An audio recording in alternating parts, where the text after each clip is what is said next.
لا حديث في الوسط الرياضي والاعلام الرياضي خلال الثلاث ايام اللي فاتوا غير على الكوره دي، وجدال حوالين يعني الزمالك استفاد قبل كده والزمالك ما استفادش قبل كده. يعني لاول مره ما فيش جدال على ان الحاله ضربه جزاء فعلا، يعني كل الناس اقرت بشكل كبير انها ضربه جزاء 100%، ودي يمكن الحاجه الوحيده الناس اتفقت عليها بشكل كبير. طبعا ضربه جزاء 100%، و هي غريبه شويه لكن يعني حصلت، ودايما يعني لو تلاحظوا هتلاقوا ان اعتقد الكره دي هتبقى في كلاسيكيات الكره المصريه كده، زي جون حسن شحاته في الاهلي برضو كان من كلاسيكيات الكره المصريه، الحاجات اللي هي ما بتتحسبش او الحاجات اللي هي فيها حاجات فجه شويه. اعتقد الكره دي هتخش في الكلاسيكيات ان هي صعب انها تتكرر تاني، ويعني كانت صعبه جدا، خصوصا الحكم هو الحكم الاول في مصر واللي رايح كاس عالم واللي كان جاي لسه من السوبر الافريقي، وبالتالي طبعا الخطا كان يعني بسيط. الخطا كان يعني مش بسيط بالنسبه لحكم كبير، ممكن يكون حكم اخر فالناس تديله العذر، لكن لما يكون حكم لسه جاي من السوبر عشان كده الخطا كان كبير، لان الحكم كبير والخطا كان واضح، مش سهل مش صعب يعني ان هو يتشاف. يعني عايز اقول لكم حاجه، يمكن اتحاد الكوره حاليا في اجتماع، ويعني واضح ان هو هيبقى فيه يعني موضوع الحكم الخامس والفيديو ده هيكون بشكل كبير جدا الفتره الجايه. يعني ناقشت الفكره بشكل كبير جدا، واتحاد الكوره شايف ان انت لازم تقلل وتعمل اللي عليك من ان انت تقلل الاخطاء الحكام. اخطاء الحكام طبعا هتفضل موجوده، ولكن بتعمل اللي هو بتحاول تقلل وتحاول تزود العيون اللي في الملعب بتشوف، ان كان بقى حكم خامس، ان كان الفيديو، ان كان الاثنين مع بعض. وده اللي هيحصل على فكره، يعني ممكن في الفتره القادمه بقى، يعني ممكن على يعني بعد التوقف القادم يبقى في شكل للحكم الخامس ولتدخل الفيديو، خاصه ان اقرها الفيفا واشتغلوا بيها في كاس العالم للانديه. كل طبعا حاجه وكل بلد، ممكن مصر تشتغلها، ممكن السعوديه ما تشتغلش، حسب كل بلد محتاجه ايه. انا واضح من وجهه نظري ان احنا محتاجين الشكل ده. في حاله دايما على طول من التشكك في الحكام، وان ده بيحب نادي كذا وده بيحب نادي كذا. الجمهور عنده الخلفيه دي، الجمهور عنده الاحساس ده، وبالتالي مش هتضيعه في يوم وليله، يعني مش هتقول له لا ما فيش هيقول لك حاضر طيب، لا الجمهور عنده احساس ان ده اهلاوي فبيشجع الاهلي فبيخسر الزمالك، ده زملكاوي بيكسب الزمالك فبيخسر الاهلي. يعني هنفضل كده في الدوامه دي طول عمرنا، وبتزيد ما بتقلش. انت هتقللها بانك تقلل الاخطاء، بحيث ان انت تجيب زي ما قلت حكم خامس. الحكم الخامس ده بيبقى واقف على خط الجون، يعني في الكرات الثابته بيبقى موجود، في الكوره لما تعدي الجون او ما تعديش يبقى موجود، بيتكلم مع الحكم. وعلى فكره هو بقاله فتره، يعني انا في الدوري الايطالي بشوفه بقاله 3-4 سنين موجود. على فكره ساعات برضه ما بيبقاش منقذ للحكم، ولكن ساعات كتيره بيبقى منقذ، ممكن يساعد بشكل كبير. طبعا المونيتور مهم جدا جدا، وده هيساعد بشكل كبير جدا، وده يبقى في حالات اللي هي الحالات القصوى، يعني انه ممكن الحكم يوقف ويستنى اللحظه مع الحكم اللي واقف اللي قاعد بره بقى يقول له ايه الاخبار. دي برضه هتساعد بشكل كبير، وهتقلل من السخط الجماهيري على الحكام. طبعا الحكام مع الضغط واضح ان هم بيتاثروا بالضغط وبيغلطوا اخطاء بسيطه، خاصه زي ما قلت لكم واحد زي جاي جريشا هو جاي لسه من السوبر الافريقي، يعني السوبر هو السوبر بيحكمه المفروض، ولكن واضح ان اللعب بره اسهل من اللعب جوه في مصر. فبالتالي ممكن هتبقى فكره، او يعني بنسبه كبيره جدا هيكون فكره الحكم الخامس والفيديو هيكون بشكل كبير جدا. واحد من الاثنين هيكون هذا الموسم، والموسم القادم هيكونوا الاثنين مع بعض، وممكن يبقوا الاثنين مع بعض هذا الموسم ده، اللي يمكن كان فيه في الاتحاد بيتكلموا على الموضوع ده مع كابتن عصام عبد الفتاح، وهو عنده يعني كان بيتكلم على تطور التحكيم، حاجه على الشورت على اللونج ران وعلى الشورت، يعني حاجه على الامد الطويل تبان يعني السنه الجايه، وفي حاجه دلوقتي على طول على اللي بقى انها تشتغل دلوقتي يعني. فخلينا هنتكلم معاكم طبعا على 8802 اللي عايز يبعت اي رساله، وتليفون 3833596. خلينا نطلع لاول فاصل. شكرا.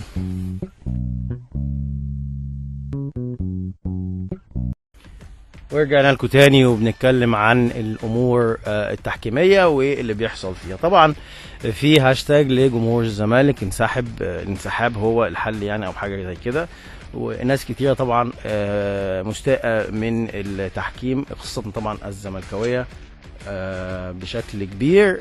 ولكن خليني اتكلم، يعني انا اكيد يعني في الاول وفي الاخر انا زملكاوي طبعا، والواحد يعني اكيد متضايق من اللي حصل، ولكن خليني اقول لكم حاجه. طيب الزمالك انسحب السنه دي وليه؟ يعني انا شايف الامور يعني انا كنت في اداره نادي الزمالك وعارف قد ايه الضغط اللي على الجمهور، على اداره نادي الزمالك. الناس بيقول لهم انتوا مش عارف ايه وهو بيجوا عليكم، فلازم هيبقى في رد فعل من الاداره، لازم هيبقى حاسس ان هو لازم ياخد الفعل ده وضع طبيعي في ظل يعني خطا تحكيمي بقى يعني فج بالشكل ده، فهياخد القرار. لكن خلينا نتكلم طيب السنه الجايه، يعني مش هتكلم بقى ايه تداعيات الانسحاب، ماشي لعب يعني انسحب ازاي ودخل السنه الجايه. طيب ما هو الاتحاد هو والحكام هم يعني الدنيا هي يعني مش هينسحب السنه، في السنه الجايه هيجي يلاقي نفسه في البرتغال مثلا، او هي نفس الناس. اللي انا بتكلم فيه ان انت لازم تصلح المنظومه اللي جوه. الناس تقول لك يا عم لا مش هتتصلح، لا هتتصلح. ليه ما تتصلحش؟ كل حاجه تشتغل، بس طبعا هتاخد وقت. هتقعد تقول انت عايش بقى في دنيا ومش عارف ايه، لا ما هو احنا لازم نشتغل ولازم نحاول نقلل الاخطاء ونعيش في الجو اللي احنا فيه. لكن انا هنسحب من الموقف، طب ما انا السنه الجايه هعمل ايه ولا اللي بعديها هعمل؟ طب ما الزمالك بقى له 20 سنه بيدار بشكل كبير في لقطات كبيره جدا الناس كلها شافتها، طول عمرنا عايشين عليها يعني. طيب هتفضل طول عمرك ان انت بتتهدد انسحاب وتنسحب مثلا السنه دي؟ طيب السنه الجايه ما هو برضه نفس الكلام اللي بتكلم فيه. لازم يعني انا بشوف ان ده درس قوي، ان انت تحسن من التحكيم، تساعد التحكيم. انا شايف ان دي مهمه جدا، وده يمكن ممكن ياخد اتحاد الكره النظر، يبقى في حكم خامس يبقى واقف على الخط، شايف الكور الثابته، شايف الكور اللي بتعدي الجون، شايف الحاجات اللي جوه ال 18 ممكن الحكم ما ياخدش باله. يعني لو في يوم امبارح كان ممكن في الماتش ده كان ممكن الحكم الخامس يساعد بشكل كبير، المونيتورنج ممكن يساعد بشكل كبير. كل دي حاجات هتقلل من الاخطاء بشكل كبير، هتخلي فيه العدل بشكل اكبر بشكل كبير جدا. انا دايما كنت شايف ان التطور التكنولوجي ده مهم جدا في كره القدم، لان انت بتتعب واللعيبه بتتعب واداره بتتعب والجمهور بيشجع، وخطا تحكيم مش بس على فكره عامه يعني يضيع لك كل ده بخطا تحكيم. انت ممكن لو شفته في فيديو تقول لا جون او مش جون وخلاص والدنيا خلصت. ليه ما تبقاش يعني مش عارف ليه بلاتر دايما كان يصر على ان ما فيش الموضوع ده، ودايما يقول لك لا بتفقد متعه ايه؟ ايه المتعه ان انا واحد يكون هيكسب ويخسر؟ ايه المتعه فيها ان انا دايما خطا تحكيمي يخسرني او يكسبني؟ ايه المتعه فيها؟ ما بشوفش ان دي متعه خالص. وانا بمارس كره القدم لما كنت اتظلم انا ما بشوفش انها فيها متعه. هتقول لي اصل انت الماتش الجاي بتظلم برضه وتكسب. طب ماشي، ايه المشكله الماتش الجاي اللي اتظلم ياخد حقه وانا اخد حقي في نفس الماتش؟ فهي الافكار كلها انا زي ما بقول طول ما انت بتشتغل لازم تشتغل على انك تحاول تنجح في المكان اللي انت فيه، وتحاول لو في حاجه غلط او تصلحها مع اللي موجود تصلح. لكن هتقعد تنسحب في كل وقت او يعني اعتقد الامور هتبقى صعبه جدا في المواضيع دي. خلينا ناخد اول تليفون معانا. انين. ايوه انين اسمك انين؟ ده جديد الاسم ده. لا انا كلمتك قبل كده مره. انين برضو والله. والله. طب وليه كده؟ ده انين ده يعني مش تعب يعني او حاجه كده، ولا معناه ايه انين؟ لا الله اعلم، مذكره في القران على الاقل حبيبي. فاكر الفاتحه. اتفضل يا فندم. ماشي يا كابتن. هنتكلم على طبعا الفتره اللي فاتت وايه اللي حصل. والماتش انا اهلاوي بس يعني بصراحه يعني كانت ضربه جزاء واضحه، يعني مش محتاجه. ما هي الاول مره كل الناس يعني تتوحد على ان الكوره ضربه جزاء. اتفضل. هو يعني حاجه كوميديه، يعني هو ولا مفكر نفسه لابس جوندي في الساعه، فكر نفسه جون ولا ايه في الوقت ده. حاجه صعبه شويه. صعبه. طيب قول لي انت شايف ايه؟ يعني انت راجل اهلاوي بتقول شايف ان المنافسه كده خلصت ولا لسه في منافسه ولا خلاص الموضوع اتحسم؟ لا لسه بدري. الزمالك على فكره في المركز الثالث ب 40 نقطه وليه ماتش مؤجل، والاهلي 52 نقطه. يعني لو الزمالك كسب ماتش المؤجل هيفرق 9 نقط. صح؟ لسه المنافسه برضه ما تحسمش في الوقت، يعني ممكن اخر ماتشين 3 تبان. انما لسه هو هيبقى ناقص حوالي 15 او 16 اسبوع. يعني الزمالك هيبقى ناقص له 16 اسبوع والاهلي 15 اسبوع تقريبا. كتير، بس هو اللي الزمالك عايز بس يعني جهاز فني يعني ايه؟ جهاز فني. طب الاهلي شايف الاهلي كويس؟ كابتن برضك مش قوي برضه على قد كده. هي النتائج بتساعده، بس النتائج بتساعده بتاع الفرق الثانيه. برضك يعني هو ماشي بيكسب، بس برضك نتائج الفرق الثانيه بتساعده. يعني الماتش اللي اتغلب الزمالك واللي اتغلبه مصر المقاصه وكده، والمصري دخل في المنافسه. مصر عمل موسم رائع بصراحه. كسب اول امبارح ماتش النصر التعدين شكل رائع 4-1. طب يعني في حاجه ثانيه تحب تقولها؟ مبسوط ان انا معاك. اتفضل. ربنا بس يكرم الفرقه اللي في افريقيا انا 4 يعملوا نتائج حلوه هنا في الماتش اللي هنا يا رب ان شاء الله. يستريحوا في العوده باذن الله ان شاء الله. بشكرك يا أنين، شكرا جزيلا. طيب زي ما قلت لكم اللي عايز يكلمنا على 3835961 واللي بعت لنا مسجات على 8802. خلينا نطلع لفاصل ونرجع نكمل كلام تاني. وبنتكلم طبعا ساعة كورة، وزي ما قلت يمكن الأسبوع الماضي ما فيش شغل شاغل غير الماتش مصر والمقاصة. دايما سبحان الله مصر والمقاصة الماتش ده بيبقى معرفش دايما في أحداث مثيرة، يعني دايما بيحصل فيه مشاكل. عايز اقول لكم حاجه برضو عشان الناس تشوف يعني هل في تقدم ولا مفيش تقدم. اي نعم ال3 نقط ما بيرجعوش، دي حاجه طبعا مؤلمه جدا، ولكن اللي بيحصل هل اللي بيحصل مثلا توابع بعد الماتش ان كان بقى عقوبات على ناس على التحكيم او لجنه الحكام بتاخد قرارات ولا ما بتاخدش، هل ده كان بيحصل زمان مثلا ولا ما كانش بيحصل؟ هل لما كان بيحصل اخطاء تحكيميه كنا بنشوف الحكام بتحكم تاني ماتش زي دلوقتي بقى، ولا دلوقتي بقت الامور لا في مثلا بيبان في حد تعاقب او ما تعاقبش؟ كل ده ما بيرجعش طبعا 3 نقط، وكل ده يعني هيكسبنا صلاه النبي عليه الصلاه والسلام طبعا. بس يعني قصدي الناس تقول لك يا عم احنا مالنا، احنا المهم ان احنا طب معاكم قلبا وقالبا وفاهم الامور، ولكن خلينا زي ما قلت نحاول نقلل يعني اللي حصل، ما نحاولش ان السنه الجايه يحصل او الماتش الجاي يحصل، او ان هو تبقى الامور فيها عدل اكتر، لان العدل في كرة القدم بنسبه كبيره مش موجود، يعني مش هتلاقيه صح، لازم هتلاقي فيه مشاكل، ولكن كل ما بتقللها انت كده باسمك تشتغل. وده اللي انا شايف ان ده اتحاد الكوره ولجنه الحكام. طبعا اتحاد الكوره عايز اقول لكم حاجه، هو يعني او الحال يعني بتاعنا في اتحاد الكوره اللي هو ايه، مثلا الاهلي جه عليه بينالتي غلط فانت كده اتحاد الكوره وحش، الزمالك جه بينالتي غلط فاتحاد الكوره الفاسد. يعني انت بتعيش الاسبوع حياتك كاتحاد كوره بماتش او باسبوع او كل اسبوع، وكأنه هو اتحاد الكوره هو لجنه الحكام، فلجنه الحكام هي الاتحاد الكوره بيعمل التحكيم. هو طبعا بينقي رئيس اللجنه، ورئيس اللجنه هو اللي ليه كل الصلاحيات على فكره، هو ده اللي موجود في العالم كله. لكن احنا في مصر طبعا لان على طول في ده بيحب ده وده بيتدخل في ده، فدايما على طول النيات ان في فساد وفي محسوبيات، وان ده بيقول لحد دخل ده على ده عشان يخلي 3 نقط يروحوا للزمالك او يروحوا للاهلي. طبعا هنفضل في الديلامه دي، ومحدش ومهما تتكلم مع الناس هي الناس عندها خلاص احساس بالشكل ده، ومش هتعرف تغيره زي ما بقول لكم انك تشتغل على انك تقلل الاخطاء وان كل الناس تحس بالشغل ده. لكن زي مثلا الزملكاويه كتير بيبعتوا لي دلوقتي يقولوا لي انسحب من او استقيل من اتحاد الكوره. طبعا زي ما قلت لكم مع اي ماتش الاهلي ما يجي له بينالتي مش بينالتي او الزمالك بيجي عليه بينالتي مش بينالتي، انا بسمع دايما امشي من الاتحاد ده. انا ما كنتش متوقع طبعا ان انا لما اخش الاتحاد الناس هتحاسبني بالماتش، يعني ان انا ماليش دعوه بالتحكيم اساسا، ولكن هو ده دلوقتي اللي بقى الحل. حتى لو هيبقى على الناحيه الثانيه النقيض للنادي الاهلي مثلا في اول الموسم كان يعني في بعض الاخطاء لناس بتيجي لصالح نادي الزمالك شويه، فكان الناس بتعاتب الكابتن مثلا مجدي عبد الغني يقول لك الزملكاويه هم اللي ماسكين الاتحاد عشان كده بيدوم. هنفضل في الديلما دي طول ما انتوا في اخطاء. زي ما قلت لكم على دور الاتحاد او لجنه الحكام انها تحاول تقلل الاخطاء دي عشان تبقى على الكل بشكل عام، وما يبقاش في اخطاء جوهريه يعني تبقى فيها شكل كبير جدا. عايز اقول النهارده خبر، ويمكن كان معايا ناس مهمه جدا في الموضوع ده، سمعت منهم ارائهم، عجبني جدا.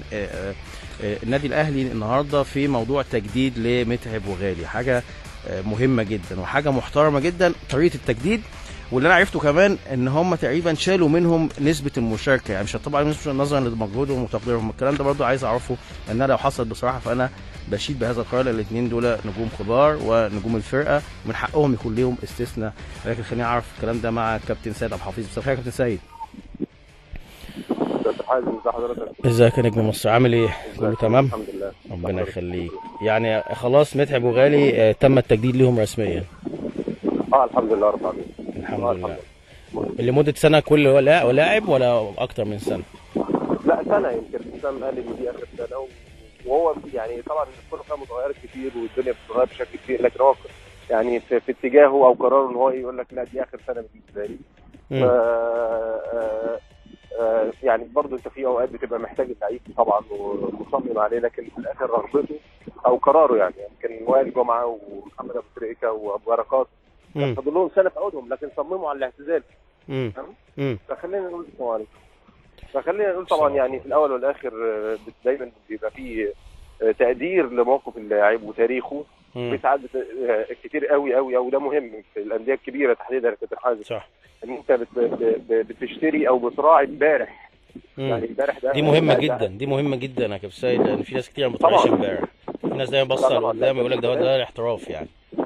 لازم طبعا في طبعا حقوق النادي وفي قيمه النادي واحتياجات النادي وكل حاجه، لكن في كمان ناس ضحت بحاجات كتير قوي في سبيل مكانه النادي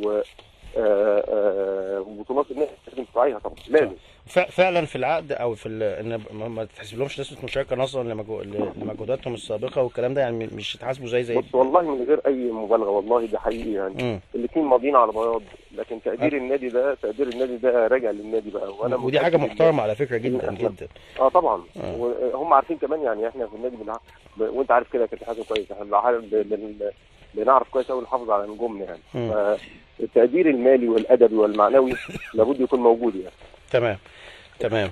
طب كابتن سيد، جاهزين لبيتفس ان شاء الله؟ الامور مستقره، اللعيبه جاهزه؟ هل هيكون في لعيبه مثلا جديده ممكن تشارك؟ هل لعيبه يعني شايف ازاي ماتش الافريقي باذن الله ان شاء الله؟ هو ماتش صعب خلي بالك يعني، مع فرقه كويسه وسمات الكره الافريقيه جنوب افريقيا انت عارف يا كابتن حازم فيها تطور شديد قوي في المرحله الاخيره ديت، وخصوصا الانديه جنوب افريقيا وهم فرقه محترمه وفرقه عندها امكانيات وقدرات كويسه، لكن احنا كمان عندنا تصميم واراده باذن الله ان احنا نحقق يا رب ان شاء الله، يا رب كمان يكون توفيق احداثنا في المباراه الاولى ونحقق نتيجه تساعدنا في مباراه العوده يا رب ان شاء الله. ان شاء الله. دلوقتي يعني جنوب افريقيا واضح من بقالها في مواسم كتير عندها فرق دايما فرق كوره، مش فرقه افريقيا اللي بتقعد تلعب كوره طويله او كرات بدنيه، فرق يعني سان داونز باين الموسم الماضي بشكل رائع.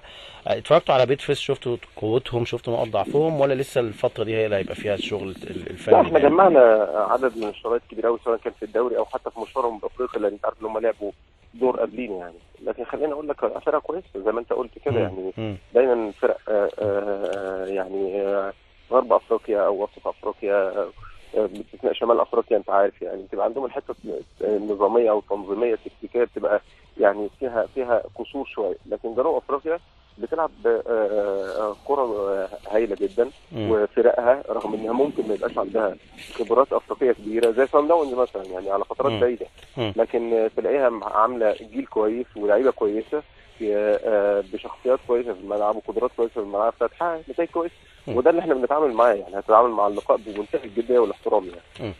طب النهارده كان في فعلا زياره للمستشفى 57 النادي الاهلي بيقوم بالزياره النهارده، قام بيها؟ احنا عندنا طبعا يعني مقدرين ان احنا لابد ان يبقى في دور كمان اجتماعي انساني وطني في وقت لازم تأديه يعني. ففي حاجات كتير قوي بالعكس احنا بنرحب بده في اوقات تبقى مناسبه بالنسبه لنا وما يبقاش فيها ارتباطات لو سواء معسكرات ولا حاجه. فطبعا يعني ده بنلبي الدعوات اللي زي كده في اي حته في الجمهوريه مش في مكان واحد بس، خلي بالك في اي مكان يعني اي دعوه هتجيلنا بالشكل ده فيها حاجه تتطلب تواجدنا او تواجد نجوم الفريق او لاعيبه الفريق او مجلس ادارته او جهازه لابد نكون موجودين طبعا. ربنا يوفقكم ان شاء الله يا كابتن سيد، وكل الامور تكون في صالح الخير اكيد، ودي حاجه من الحاجات الكبيره الانديه الكبيره انها تعمل الحاجات المجتمعيه دي بشكل كبير. بشكرك كابتن سيد عبد الحفيظ وجود لك ان شاء الله باذن الله في بطوله افريقيا القادمه. طيب معانا تليفونات. انا هاني عاوز اعمل مداخله، بحبك عشان انت قريب. حسين حلواني. طيب يا حسين والله انا موجود، انا بتصل من اول برنامج ده نمره 74 اتكلمنا. انا عايز اتكلم معاك ضروري، انا بحبك كابتن حازم والله من اكتر شخص بحترمها، ونتيجه للتدريب انا اهلاوي ونفسي اتجه للتدريب، بس الزمالك اتظلم في مباراه المقصه، لو اتحسب بين كان هيبقى منعرج المباراه. منور الدنيا يا كابتن، ربنا يخليك. نمره برضه اخر 74. هاي ام كريم مدحت I'm banker and I need to talk about Zamalek urgently. اتكلم يا كريم والله احنا مستنيينك. انا بحبك يا نجم، ولكن ارى لك سقطه وما كان يجب ان ارجو الاتصال يا برنس. مش عارف والله ايه السقطه، بس يا تخش معانا قول لي. ده نمره اخرها 24.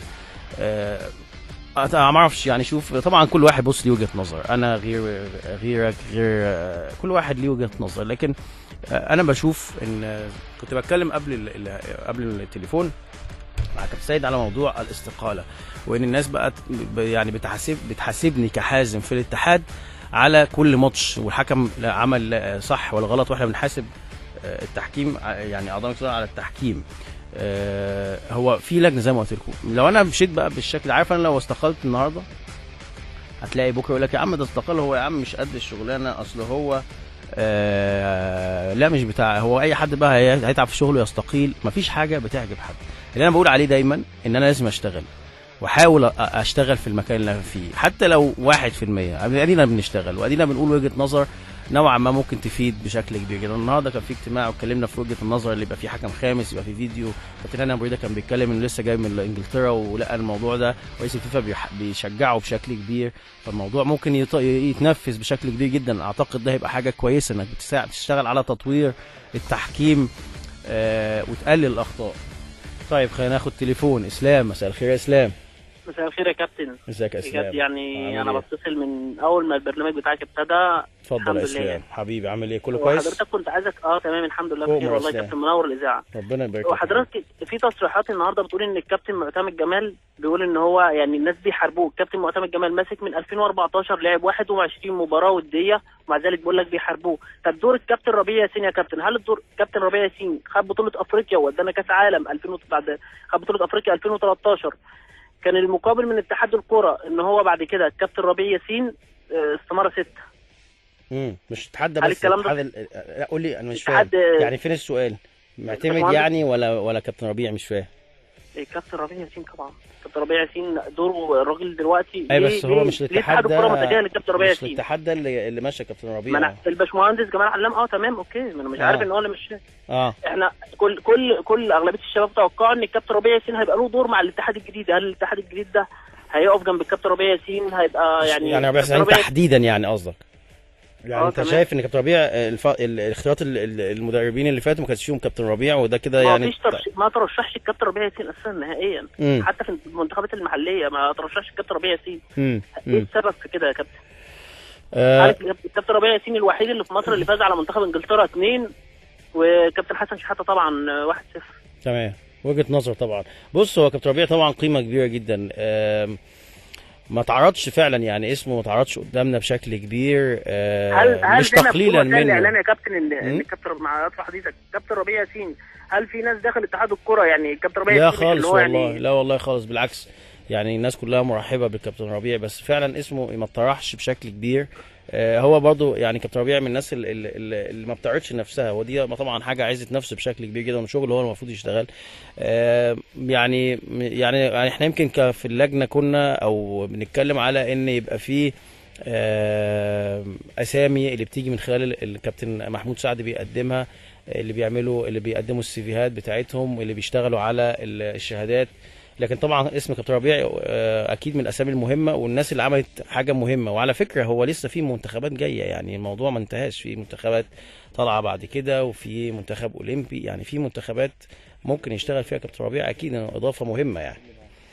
بالنسبه للتحكيم بقى يا كابتن، الزمالك طبعا اتظلم في التحكيم، اتظلم ياما الزمالك اتظلم في التحكيم اكيد. بالنسبه للكابتن طب انت زملكاوي ولا اهلاوي يا بطل؟ لا انا مبدئيا اهلاوي والله، ولي اخ بيلعب في الدوري بس مش هطرح عن هويته يعني. ليه؟ مشكله؟ لا يعني طيب المهم يعني قول لي عايز تقول ايه؟ بتكلم ان الكابتن عصام عبد الفتاح يوم ماتش الزمالك والمقصه واخدها زملكاوي مبدئيا. يوم ماتش الزمالك والمقصه الكابتن عصام في برنامج على اون سبورت اتكلم قال ان هو لسه ماسك التحكيم من شهر. طب ازاي من شهر وانت يا كابتن عصام في اتحاد الكوره بقالك 6 سنين؟ بس ما كانش مش هو ماسك لجنه التحكيم، كابتن رضا البلتاجي هو الكابتن كان ماسك لجنه التحكيم، وكابتن عصام زيه زينا.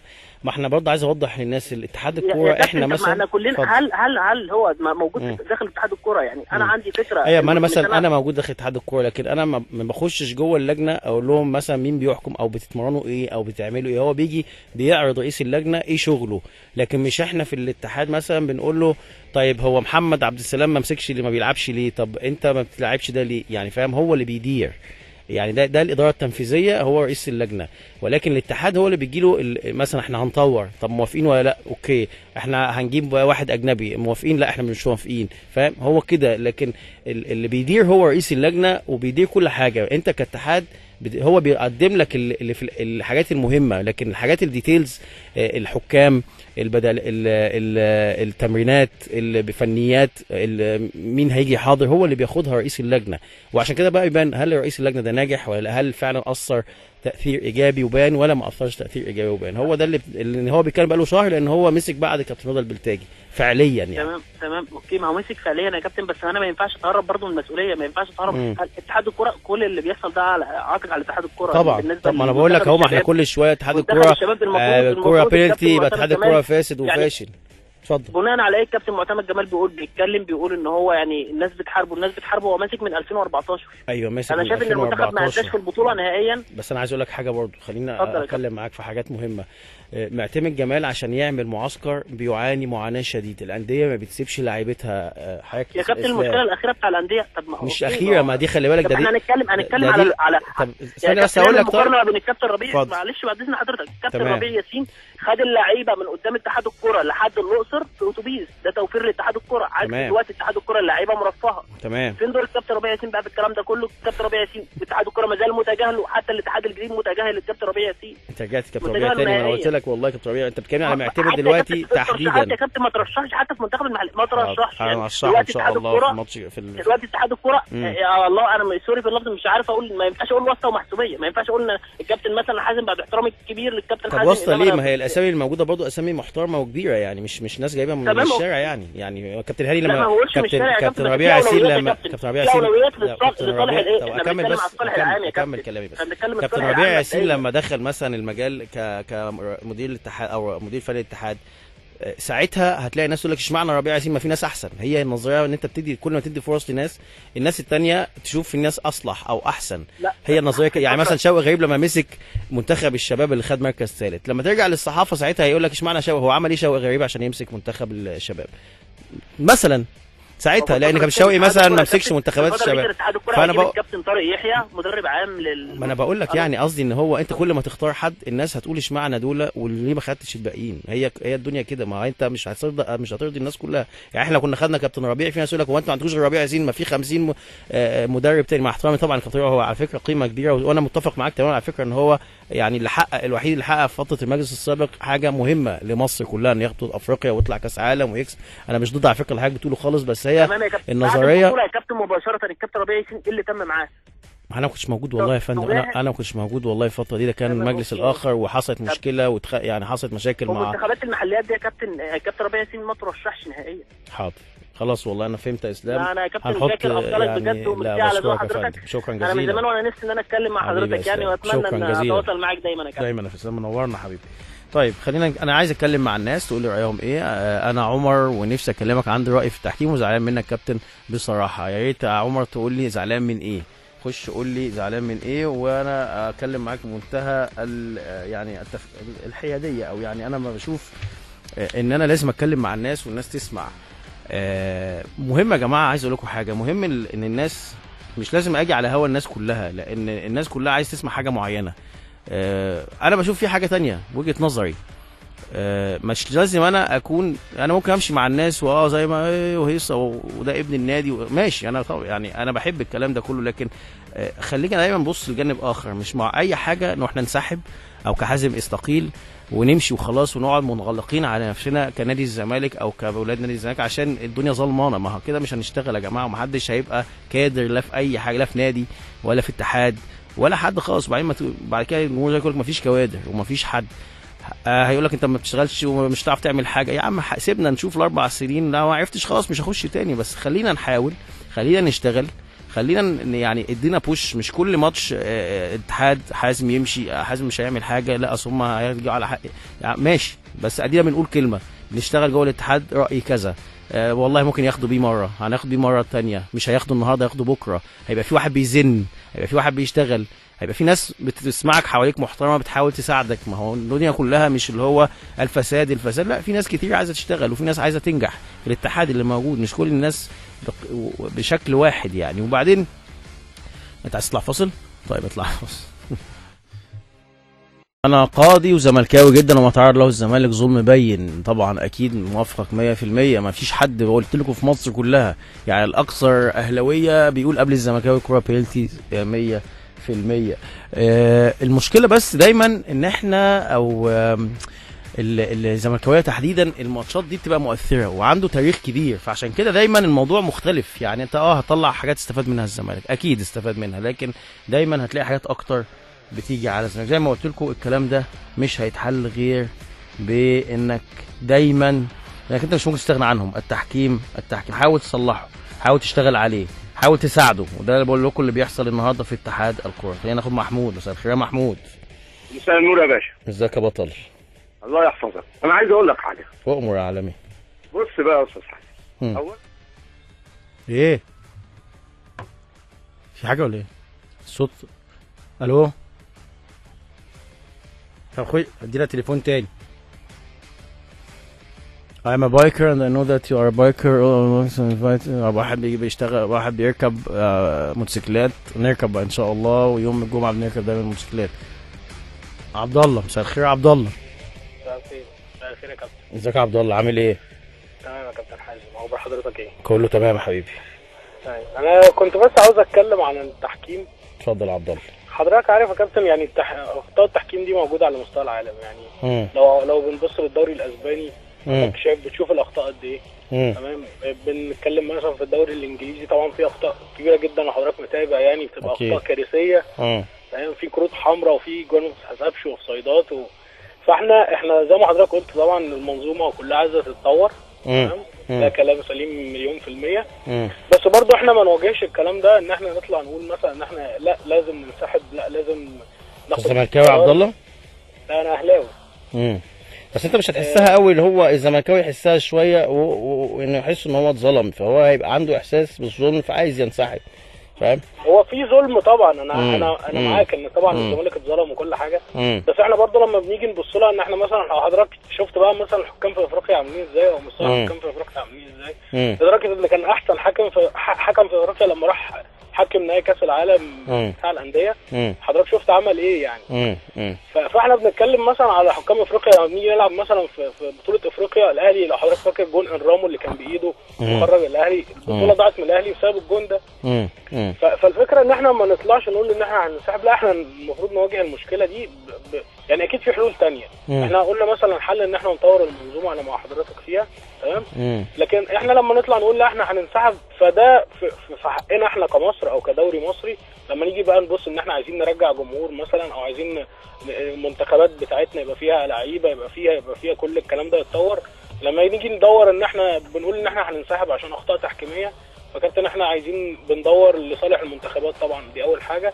فطبعا احنا لو انسحبنا هيحصل مشاكل، ممكن الدوري يقف، ممكن الدوري يتلغي. حضرتك عارف الكلام ده كله هيأثر على اللعيبه اللي بتلعب في الانديه اللي هي اساسا بتشارك مع المنتخب. احنا لسه قدامنا كابتن. بس هو فعليا يا محمود يعني طبعا هو المفروض الدوري ده عشان المنتخب، بس هو فعليا كل واحد عايز يكسب، ولا في يعني في دماغهم المنتخب ده بيبقى اخر حاجه خالص للجمهور.